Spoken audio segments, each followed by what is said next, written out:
Lagos woke up early as usual.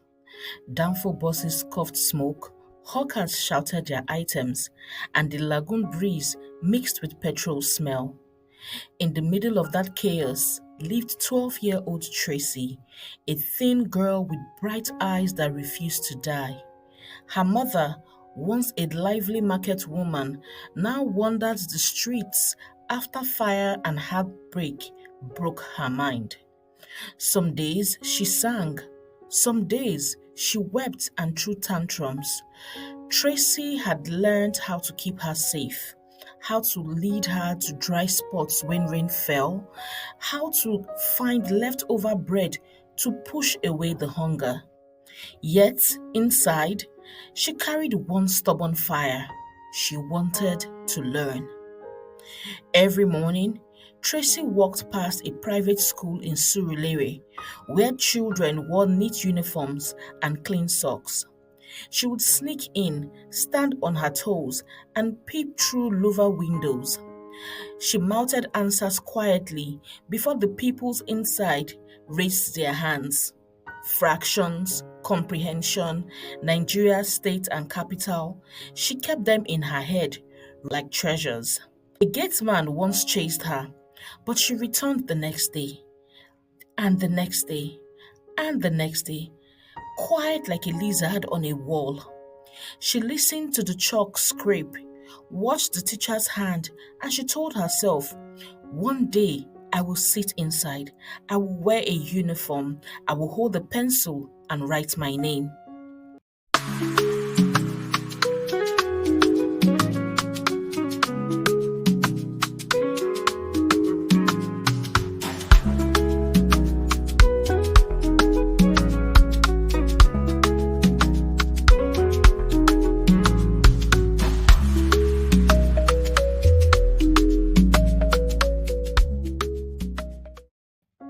One afternoon, as she tried to sneak out as usual, she saw a girl sitting alone under a mango tree.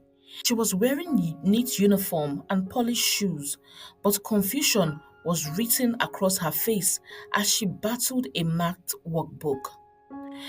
Her name was Sarah, the only child of Chief Williams, the real estate tycoon. "Can I help you?" Tracy asked softly. Sarah hesitated. The world had warned her about people who looked raggedy like Tracy, but Tracy's voice was calm and soft. She explained the sums step by step until the page started to make sense. Sarah gasped. "How did you do that?" Tracy smiled shyly. "I listen by the window every day." That afternoon became a pattern. Sarah brought snacks and Tracy brought wisdom. They sat on the low curb, sharing food, ideas, and laughter. But fear lingered. Sarah often whispered, "My daddy wouldn't like this. He doesn't want strangers near me." Tracy nodded sadly. She understood how Nigeria's roads separated lives, rich from poor, uniform from rags. Still, the girls clung to their new friendship. They exchanged stories, dreams, and even made a secret promise to never leave each other no matter what happens. Beneath the mango tree, two worlds met, and for the first time, Sarah felt seen, while Tracy felt less alone. Sarah's home in Magodo was all glass and quiet. Chief Williams ran meetings like a general. He loved his daughter, but his love wore a hard face. He demanded top grades and a flawless future. Sarah often felt like a project under construction, measured by scores and speeches. At night, she lay awake, wishing for a friend who would like her for herself. Then she met Tracy, who had nothing but still carried light. With her, Sarah felt safe. Yet, every laughter under the mango tree carried a ticking clock of discovery. Like Lagos traffic at rush hour, it was bound to come. The security guard soon noticed the pattern. Two girls under the mango tree, one neat, the other barefoot. He told the vice principal, Madam Kemi, a woman whose perfume arrived before her voice. Street children are a risk, Madam Kemi said, tightening her scarf. She watched from corridors, lips tight. But another teacher, Miss Bisi, saw something different. She saw a bright, eager face that followed lessons through the window. She kept quiet, torn between rules and kindness. The day of discovery came like Hamatan dust, sudden and everywhere. Chief Williams arrived early to pick up Sarah. As the driver turned a corner, he froze. His daughter sat with a ragged girl, laughing over books and snacks. Sarah! He thundered. The book dropped. Tracy stood, heart raising. Who is this? He asked coldly. Sarah stammered. Daddy, she's my friend. She helps me understand maths. Silence stretched. Teachers hovered nearby, tensed. Tracy swallowed and spoke, voice trembling. She spoke about the fire, the windows, her desire to learn. Her words hung heavy in the air. Everyone braced for anger from the chief, but something shifted in his eyes. He asked more quietly, Where is your mother? Tracy pointed towards the Surulere bridge. She is not well, she said. Madakemi stepped forward, ready with a complaint about trespassing. But Chief raised a hand. Not now.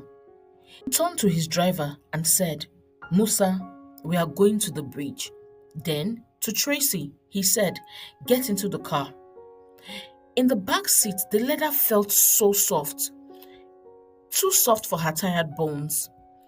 Sarah squeezed her hand tightly.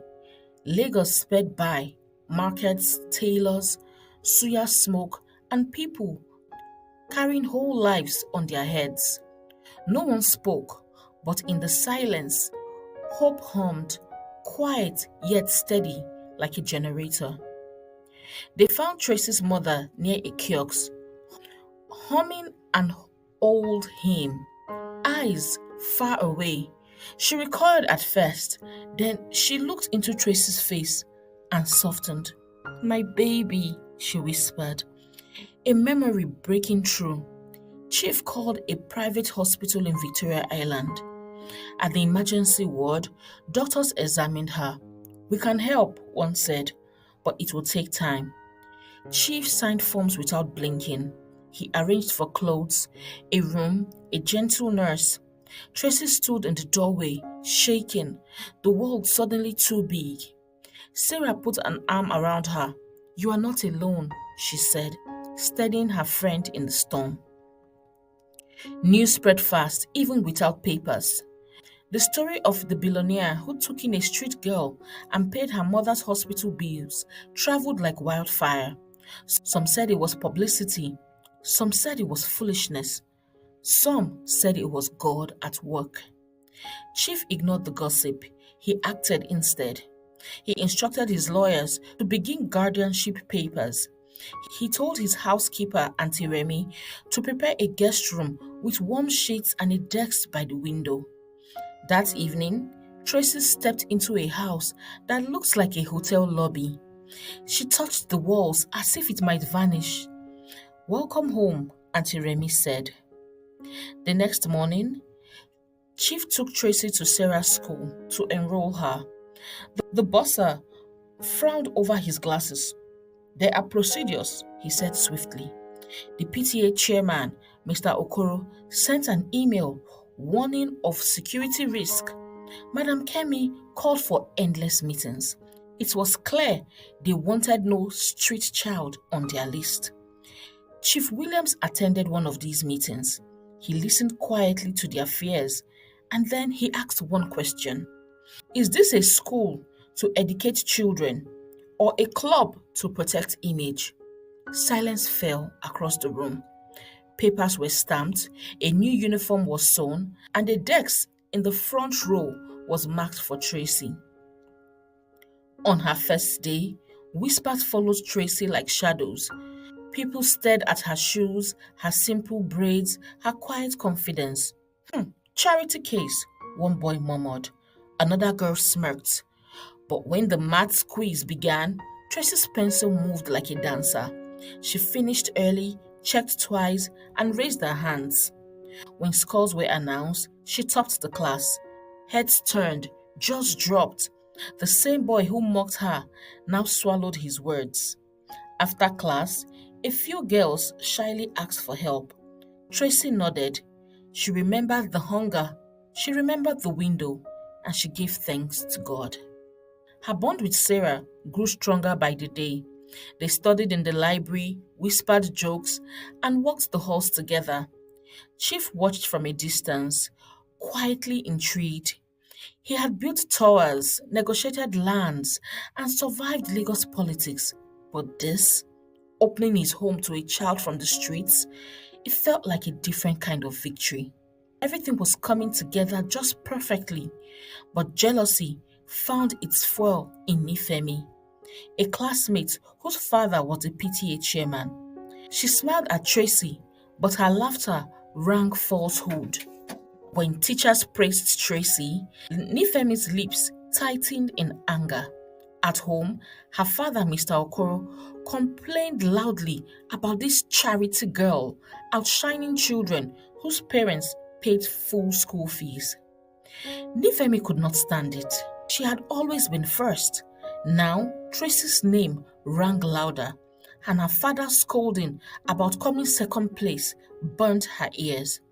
She studied Tracy's habits, pretended to be friendly, borrowed her notes, but inside, her envy grew like weeds. One evening, she whispered to herself, I will show them who this girl really is. That thought hardened into a plan. She would not just humiliate Tracy, she would destroy her chance at school.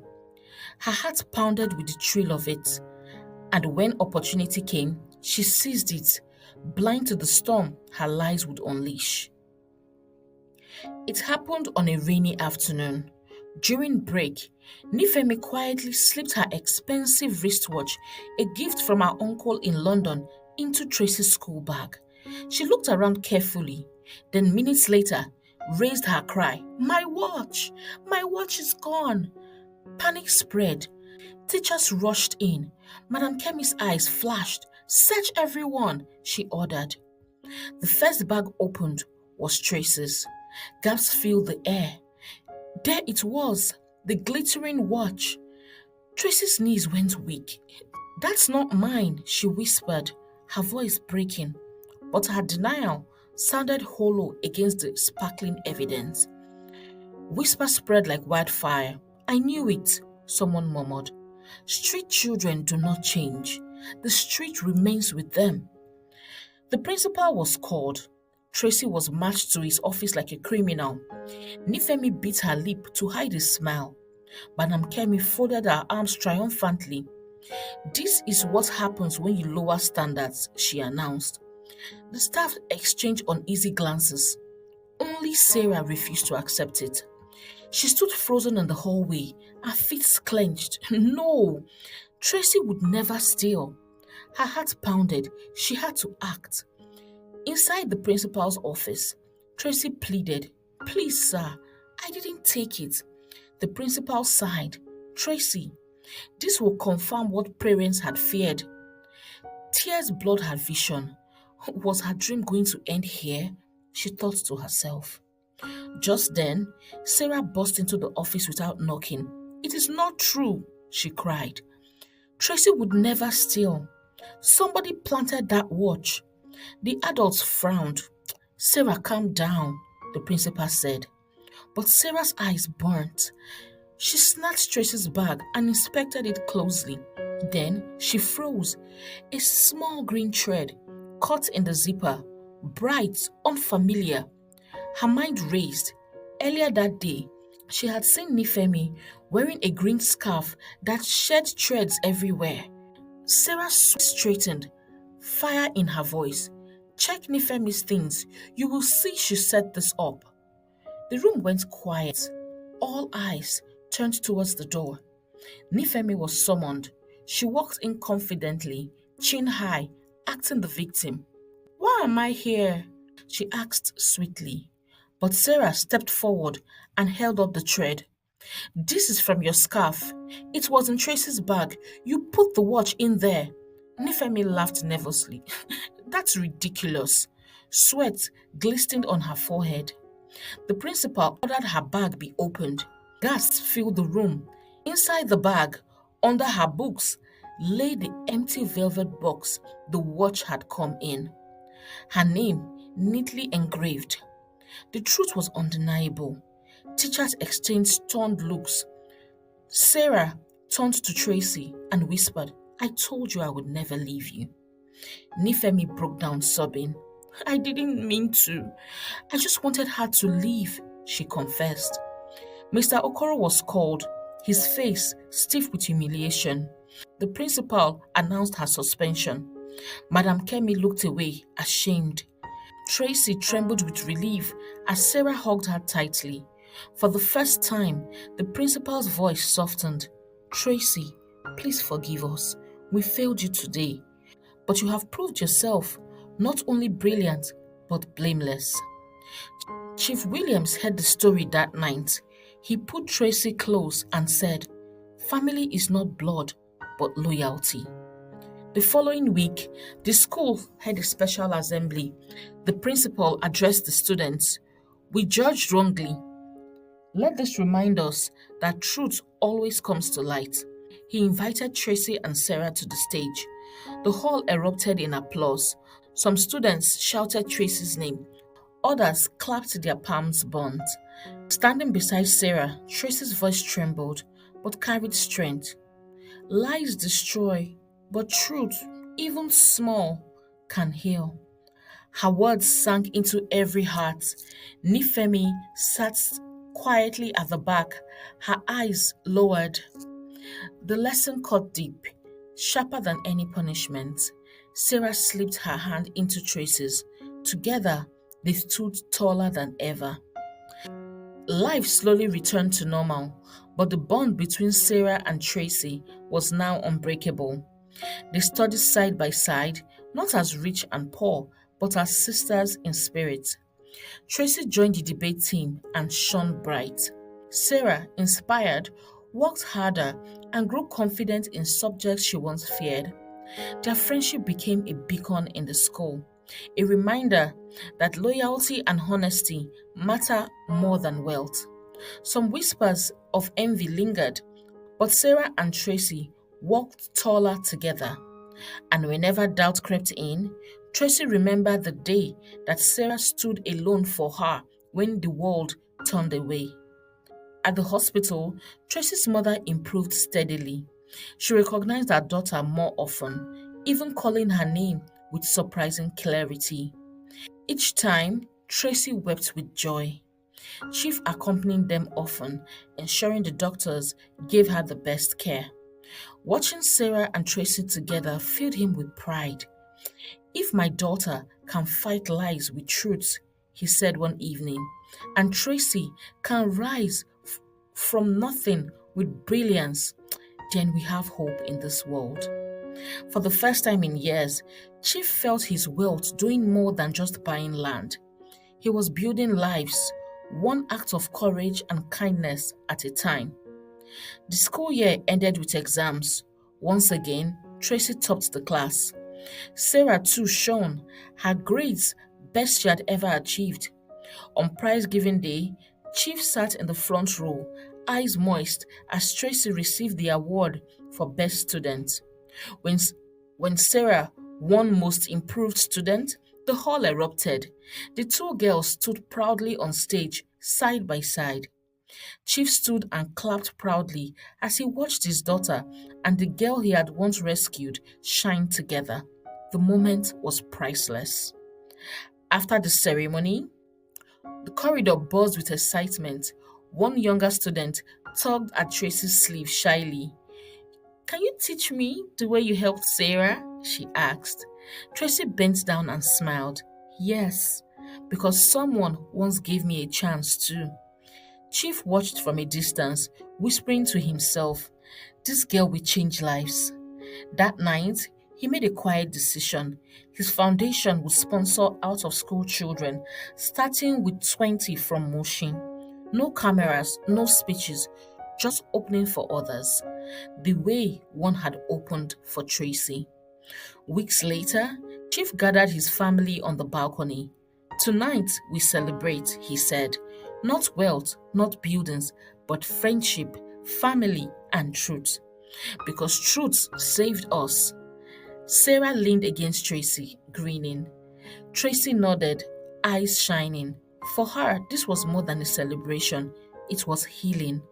She had been judged unfairly, nearly broken, but she survived because one person that mattered the most believed in her.